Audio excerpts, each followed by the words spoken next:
అదే RTV app వార్తల్ని క్షణాల్లో చదివే అవకాశం ఉంటుంది. ఒక న్యూస్ పేపర్, ఒక టెలివిజన్ ఛానల్ మీ చేతుల్లో ఎప్పుడూ ఉంటాయి.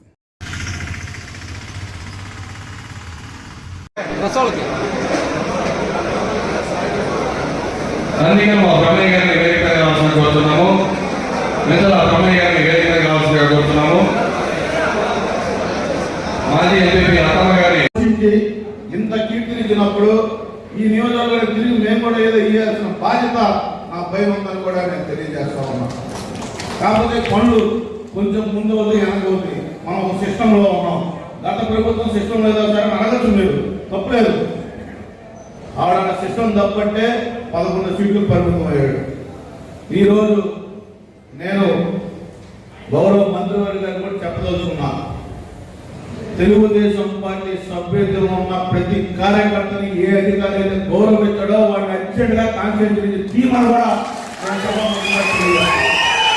ఎందుకంటే జాతీయ పార్టీ ప్రధాన కార్యదర్శి నారా లోకేష్ గారు మొన్న మీటింగ్ లో కూడా చెప్పడం జరిగింది.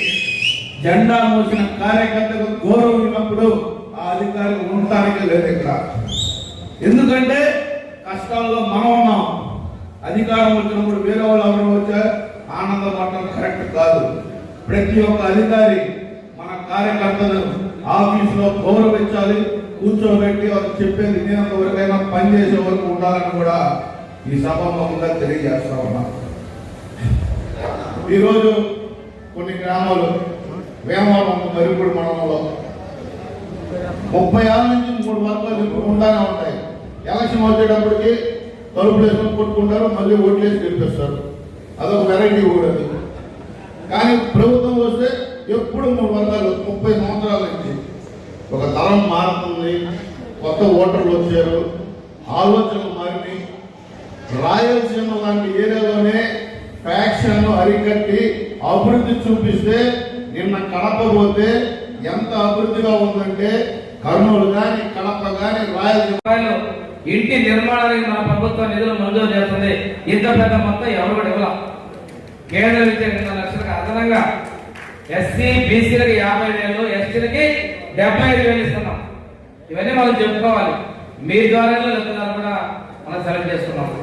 మన ప్రభుత్వంలో మన బిల్లులు ఆపారు, రూపాయి బిల్లులు ఆపారు, కొన్ని కట్టుకోకుండా శాంక్షన్ బిల్లులు ఆపారు. అవన్నీ కూడా తొందరలో 2 నెలల్లో ఇవ్వబోతా ఉన్నారు. మనం కూడా గత ప్రభుత్వంలో ఆపినటువంటి వీళ్ళకి ముఖ్యమంత్రి గారు ఏ పార్టీ అయినా ప్రజలకి ఇల్లు కట్టుకోలేకపోతే వాళ్ళకు కూడా అదనంగా 50,000 రూపాయలు ఇవ్వబోతున్నారు. ఆ లిస్టు వెరిఫికేషన్ కూడా మీ ద్వారానే హౌసింగ్ డిపార్ట్మెంట్కి పంపించాల్సిన అవసరం ఉంటుందని కూడా నేను మీరు చేస్తున్నాను. అంటే ప్రభుత్వం చెప్పేటటువంటి పూర్తి స్థాయిలో అమలు పరిచినప్పుడే గ్రామాల్లో పొట్ట అనేది కూడా ఉంటుందని చెప్పేసి తెలియజేస్తున్నాం. అదేవిధంగా తల్లిని ఉన్నాం, ఎంతమందికి ఇస్తే చదువుకుంటే అంతమంది కానీ 15,000 ఇస్తా ఉన్నాం. రేపు ఇపోతా ఉన్నాం. వాళ్ళకు 15,000 ఇద్దరికి 30,000 ఇస్తామని చెప్పి ఒకళ్ళకి 13,000 ఇచ్చారని మనం మాట్లాడుతున్నాం. రేపు నలుగురున్నా 60,000 ఇవ్వబోతున్నాం. చెప్పిన మాట ప్రకారం ముఖ్యమంత్రి గారు చేస్తున్నాం. అదేవిధంగా అన్నదాతల సుఖీపం కూడా మన ప్రభుత్వం కేంద్ర ప్రభుత్వం ఇచ్చేదానికి కలిపి 25,000 రూపాయలు 3 విడతలుగా రైతుల అకౌంట్లో జమ చేసేందుకు కూడా చర్యలు తీసుకుంటుందని తెలియజేస్తాము. ఇక్కడ ఇంకో విషయం ఏంటంటే పొగాకు రైతులు ఈరోజు సత్య గారు చెప్పారు. ఒకసారి పెద్ద ఉన్నప్పుడు మనం మార్కెట్ ద్వారా పొగాకు కొనుగోలు చేశారు. బోర్డు సెస్తో కొనుగోలు చేయించాం. పోయినసారి 15లో పొందూరులో ఒక రైతు ఆత్మహత్య చేస్తారు. ముఖ్యమంత్రి గారు వచ్చారు. ఆ తర్వాత నిర్మలా సీతారామన్ గారితో చర్చించారు.